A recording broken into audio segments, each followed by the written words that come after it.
அவர்களுக்கும் அதை உணரணும். நம்ம இந்த கேப் இருக்கக்கூடாது. நாமும் அவர்களும் மனிதர்கள். மதம் அவர்களுக்கு வேறு, நமக்கு வேறு. நம்ம எடுத்து சொல்லலாம் அவர்களுக்கு, ஆனா அவர்களை வற்புறுத்தி அழைச்சிட்டு வர முடியாது. அதனால அவர்களுடைய உதவியில நம்ம பங்களிக்க கூடாதுன்னு நம்மளுடைய மார்க்கம் சொல்லலையே. எல்லாரும் இந்த உலகத்தில் இருக்கக்கூடிய எல்லாரையும் அனுசரிச்சு போனாதான். நபிகள் அல்லாஹ்வுடைய தூதர் இறை தூதர் என்ன சொன்னாங்க? பூமியில் உள்ளவர்களுக்கு இரக்கம் காட்டுங்கள், வானத்தில் உள்ளவன் இரக்கம் காட்டுவான். பூமியில் உள்ள ஒரு முஸ்லிமுக்கு இரக்கம் காட்டு, இறைவன் இரக்கம் காட்டுவான்னு சொல்லலையே. எல்லாருக்கும் இரக்கம் காட்டுங்க. அவர்கள் தெரியாதவர்கள், அவர்களுக்கு வெறும் குர்ஆன், அவர்களுக்கு சொல்லப்பட்ட போதனைகள் தான் உள்ளத்தில் இருக்கு. அதனாலதான் நம்மள ஒரு தீவிரவாத பார்வையில பாக்குறாங்க, ஒரு பயங்கரவாத பார்வையில பாக்குறாங்க. நம்ம அவனோட கட்டி தழுவி அவனுக்கு உதவி செய்யக்கூடியவர்களை பார்த்தா அவங்க நம்மள வெறுப்பான பார்வையில எப்படி பார்ப்பாங்க? எப்படி நம்ம சமூகத்தை ஒரு தூரமான சமூகமா பார்ப்பாங்க? அபூபக்கர் ரலியல்லாஹு அன்ஹு ஹிஜ்ரத் போகும்போது எப்படி ஒரு இப்னு துகுனாங்கிற ஒரு காஃபிர், நீங்க போக கூடாது, நீங்க இந்த ஊருக்காரங்க, நீங்க இந்த வெளியூருக்கு போறதுக்கு என்ன அவசியம் இருக்கு, நீங்க நல்லவர்கள், நீங்க இங்கதான் வாழணும்னு சொல்லி பாதுகாத்தாங்களோ, அந்த மாதிரி நமக்கு ஒரு பிரச்சனை வந்தா இந்த சமூகம் நம்மளை பாதுகாக்கும். ஆனா நம்ம சமூகமே நம்மளை பாதுகாக்குமான்னு எனக்கு தெரியல. சில கருத்துக்கள் தான் இது. இப்படி ஒரு நோக்கத்துக்காக இந்த சமூகத்தை அழைச்சிட்டு போகணுங்கிற ஒரு எண்ணத்துல தான் இந்த மெர்சி இந்தியாங்கிற ஒரு திட்டத்தை ஆரம்பிக்கிறோம். இது ஒரு சமூக முன்னேற்றத்திற்கான ஒரு பணியா நாங்க பாக்குறோம். இத இயக்கங்கள் தாண்டி, ஒரு கருத்து வேறுபாடுகள் தாண்டி, ஜமாத்துகள் தாண்டி எல்லாரும் இதுல ஒன்னு சேர்ந்து பணி செஞ்சு இந்த சமூகத்துடைய முன்னேற்றத்தை கருத்துல கொள்ளணுங்கிற ஒரு நோக்கத்தோட பயணிக்கலாம் நினைக்கிறோம். இதான் இன்னைக்கு சமூகத்துடைய முக்கியமான தேவை. எல்லாவற்றையும் விட அதை முன்னெடுத்தி ஒரு நோக்கம் இருந்தால் சிறந்ததாக இருக்கும்னு நினைக்கிறோம், குர்ஆன் சொன்ன அடிப்படையில.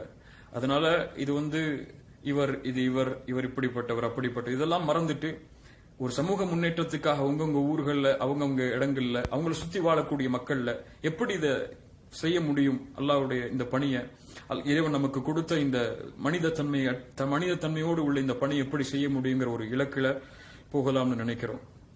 இதற்காக முதலா சென்னையில வாலண்டியர்ஸ்க்காக கால் பண்றோம். சென்னையில நீங்க தங்கி இருக்கீங்க, படிக்கிறீங்க, அல்லது வேற ஏதாவது நிறுவனத்தில் வேலை செய்றீங்க, அல்லது அங்கதான் உங்களுடைய வசிப்பிடங்கள் இருக்கு. இப்படி நீங்க இருந்தா உங்களால இந்த மெர்சி இந்தியாவுடைய அணியோட சேர்ந்து பணி செய்ய முடியும். அல்லது நீங்க வேற ஏதாவது அசோசியேஷன்ல இருக்கலாம், நீங்க வேற ஏதாவது கமிட்டிலயோ வேற ஏதாவது சோசியல் ஒர்க் பண்ணக்கூடிய இடங்கள்ல இருக்கலாம். நீங்க எங்களோட சேர்ந்து எங்களை எப்படி ஸ்ட்ரென்தன் பண்ணலாம், அல்லது உங்களுக்கு எங்களுடைய ஐடியாக்கள் ஸ்ட்ரென்தன் பண்றதுக்கு வசதியா இருக்கும். இப்படி எல்லாவற்றையும் ஒன்னு சேர்த்து ஒரு களமா அமைச்சா ஒரு சிறந்ததா இருக்கும் நினைக்கிறேன். அதனால சென்னையில வாழக்கூடிய யாராக இருந்தாலும் இந்த மெர்சி இந்தியாவுடைய வாலண்டியரா நீங்க பணி செய்யணும்னு ஆசைப்பட்ட, ஒரு சமூக பணிக்காக எதுவாக இருந்தாலும் செய்ய ஆசைப்பட்ட, ஒரு வாரத்துல ஒரு நாள் அல்லது ஒரு மணி நேரம் அல்லது ஒரு நிமிடம் பேஸ்புக்ல வரக்கூடிய ஒரு விஷயத்தை ஷேர் பண்றதா இருக்கட்டும், இப்படி எதுவா இருந்தாலும் உங்களுக்கு வாலண்டியர் பண்ண முடியும்னு சொன்னா இந்த லைவுக்கு பிறகு என்னுடைய பேஸ்புக் பேஜ்ல அப்துல் பாசி புகாரி அபிஷியல்ல என்னுடைய இந்த பேஸ்புக் அந்த கூகுள் ஃபார்ம் உங்களுக்கு போடுறேன். அந்த கூகுள் ஃபார்ம்ல நீங்க வாலண்டியர் ரெஜிஸ்ட்ரேஷன், உங்களுக்கு என்னென்ன உங்களுடைய நேம், உங்களுடைய மொபைல் நம்பர், உங்களுடைய இமெயில் ஐடி இதெல்லாம் கொடுத்தீங்கன்னா இன்ஷா அல்லாஹ் உங்களுக்கு வாலண்டியர் ரெஜிஸ்டர் ஆகும். வாலண்டியர் கவுண்ட்டை பொறுத்து இன்ஷா அல்லாஹ் எப்போ உங்களை சந்திக்கலாம், எப்படி நம்மளுடைய ஐடியாக்களை பகிர்ந்து கொள்ளலாம் அப்படின்னு இன்ஷா அல்லாஹ் அடுத்த வீடியோக்குள்ள உங்களுக்கு நான் சொல்றேன். அந்த வாலண்டியர் ஃபார்ம்ல தயவு செஞ்சு ரெஜிஸ்டர் பண்ணுங்க. ரெஜிஸ்டர் பண்ண முடியலன்னு சொன்னா அந்த போஸ்டர்ல ஒரு வாட்ஸ்அப் நம்பர் இருக்கும். அந்த வாட்ஸ்அப் நம்பருக்கு உங்களுடைய நேம், உங்களுடைய அட்ரஸ் அல்லது உங்களுடைய மொபைல் நம்பர், மெயில் ஐடி அனுப்புங்க. ஒரு சமூக முன்னேற்றத்திற்கான பாதையாக இருக்கும். உங்களால ஒத்துழைப்பளிக்க முடிந்தால் ஒத்துழைப்பளியுங்கள். உங்களால வழிகாட்ட முடியும்னா எங்களுக்கு வழிகாட்டுங்கள்.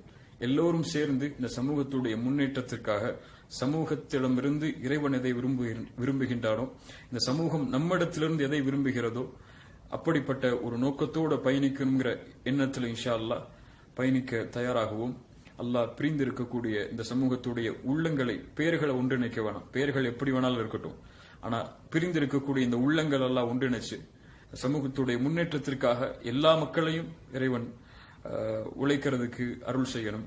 அல்லாஹ் ரப்புல் ஆலமீன் என்னுடைய பாவங்களையும் உங்களுடைய பாவங்களையும் மன்னிப்பானாக.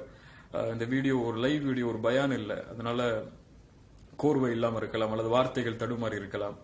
அப்படி ஏதாவது நான் தவறுதலா சொல்லியிருந்த அல்லாஹ்வுக்காக மன்னித்துக் கொள்ளுங்கள். அல்லாஹ்வுக்காக உங்கள் எல்லோர்களையும் நேசிக்கிறேன். இன்னி உஹிப்புக்கும் ஃபில்லாஹ். எல்லோர்களையும் அல்லாஹ்விற்காக நேசிக்கிறேன். அல்லாஹ் நம்மளுடைய நேசத்தை நிரந்தரமாக்கி வைக்கட்டும்.